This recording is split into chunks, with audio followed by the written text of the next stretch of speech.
Good evening, Arizona. Well, it's a beautiful evening here in the city of Phoenix, and I'm out with my dogs. This week, I picked up an addition to my family, and there she is. Hey, baby. She's a teacup Chihuahua. She is so beautiful, and she is such a precious little dog. But here in the city of Phoenix, yesterday on Saturday, we had the No King protest. The American Communist Party is really exposing themselves and the message that they're bringing forward. And the Democrats, the energy of the Democrats is going into supporting this group, anti-American group. You know, in the 1940s, when we had a Democrat president, if that would have taken place, he would have arrested every single one of these people. He would have sent the military, surrounded these protesters, anti-American protesters, communists, would have arrested them, thrown them in jail.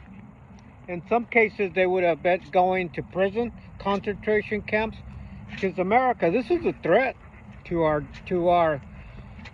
country, to our Constitution. Now, we hear a lot about democracy coming from these people.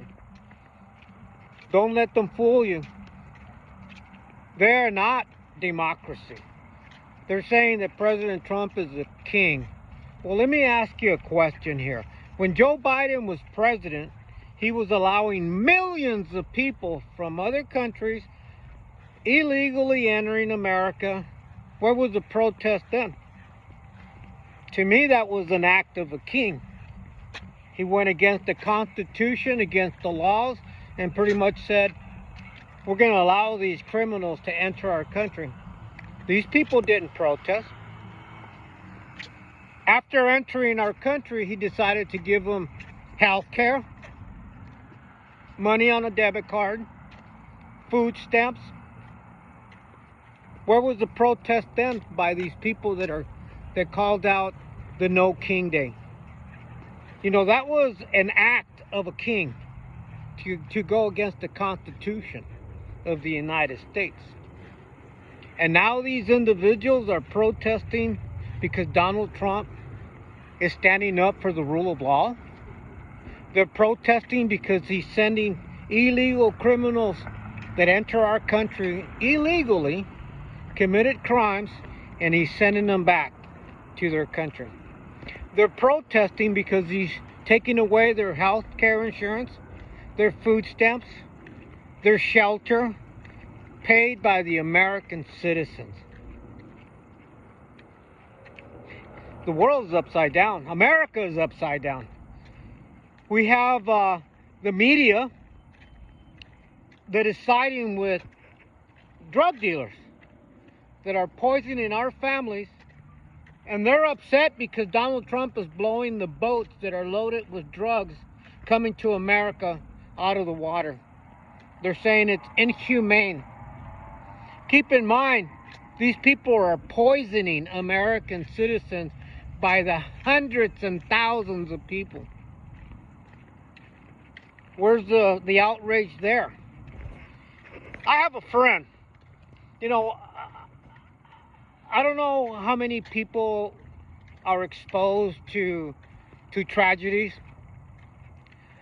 I'm an individual that likes to help humanity here in the city of Phoenix.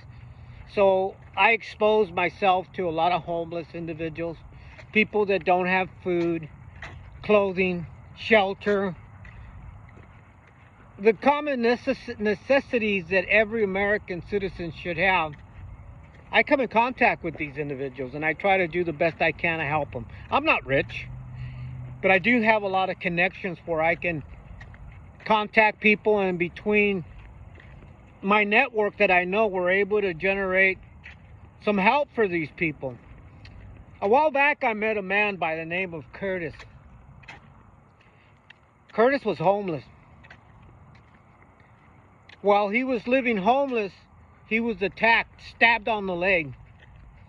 Didn't have the money, the resources to get medical attention.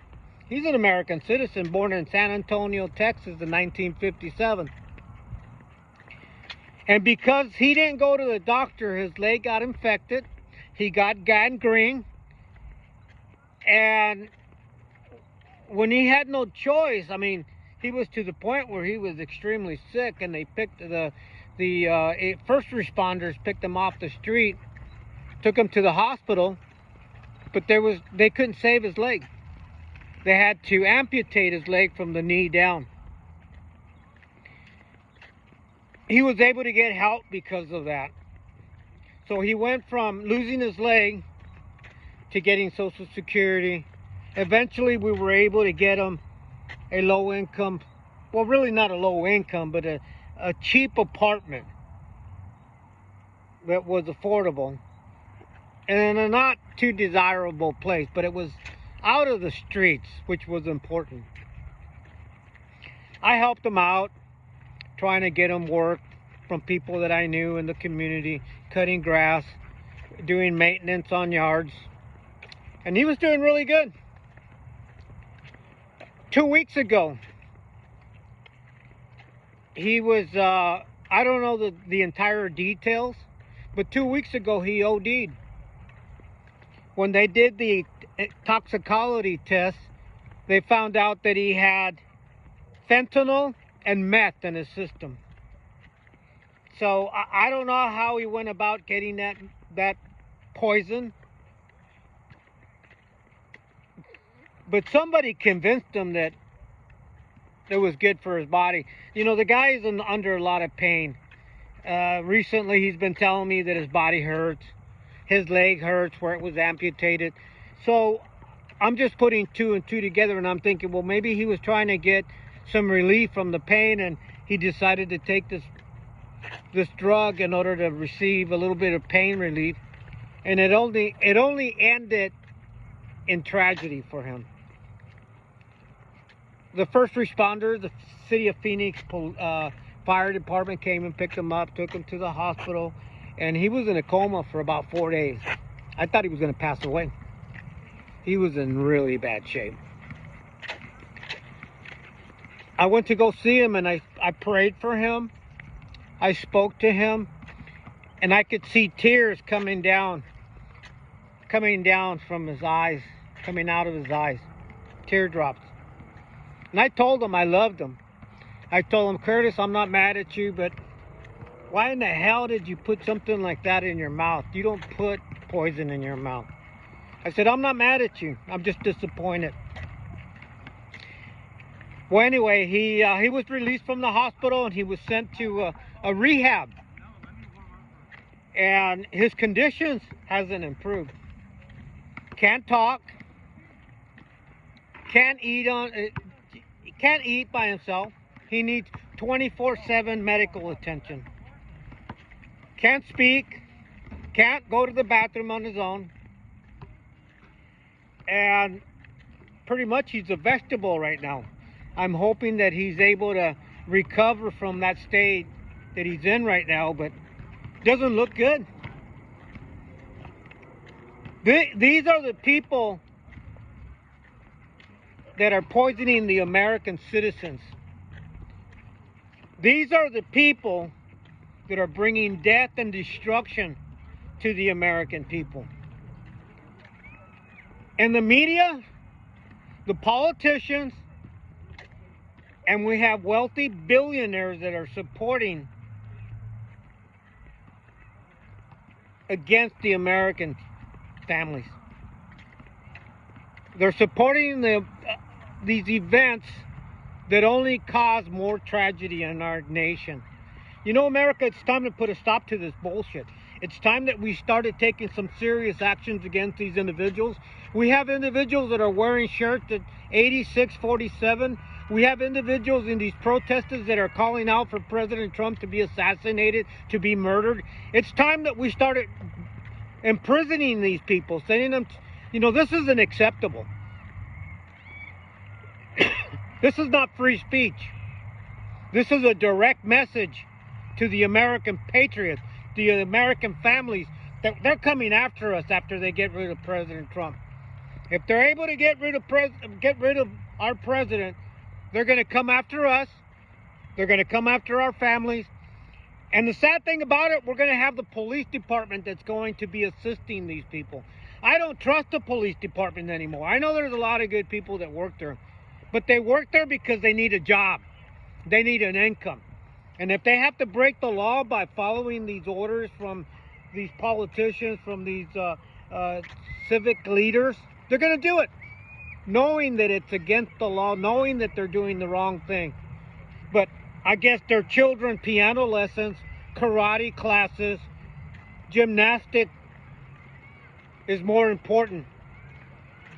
One day these people are going to face a similar tragedy, and no one's going to have compassion for them. America, it's time that we put a stop to this crap.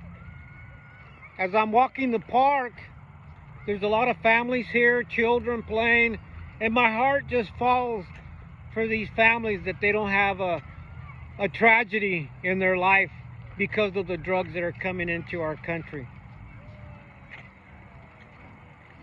Time to put a stop. You know, I just passed by the bathroom. There's got to be at least 300 people at the park throughout the entire park. And the bathrooms are closed. And here in the city of Phoenix, we have a Democratic city council, a Democratic mayor, city manager. They're all Democrats. And they close the bathrooms for the people that pay the taxes, that pay their taxes to enjoy their recreation areas, but with no bathroom. You know, as I was walking, I was watching men at the far end of the park urinating. And I don't blame them. Where are they going to go? Behind a tree and drop it. Same thing with the children. You know, some of these people don't live right across the park. But yet the city manager, the mayor, and the governor allow this crap. They don't, you know, these people don't care about you, Latinos. This is the Latino community. So, in my opinion, they hate Mexicans. In my opinion, all they need is for our votes. And then after they get elected, they want to control us. That's what's taking place in the Democratic Party. They're not here to represent us. They're here to control us, get wealthy, and if need be, to put us in jail for violating their rules and regulations that are against the law. And with the help of the police department, they're going to get away with it. Just like what's going on in Chicago right now. America, it's time to wake up before our country is ruined, or before America enters into a new civil war. Because the American patriots are not going to put up with it. The decent American families are not going to put up with it. They're not going to live on their knees. Because we're Americans. We'd rather die on our feet than to live on our knees. God bless America. God bless Donald Trump. God bless Donald Trump's administration. And God bless the world. May his righteousness pour down like a flood on the world, that we may clean up the corruption, the evil that has engulfed the world. America. God bless America.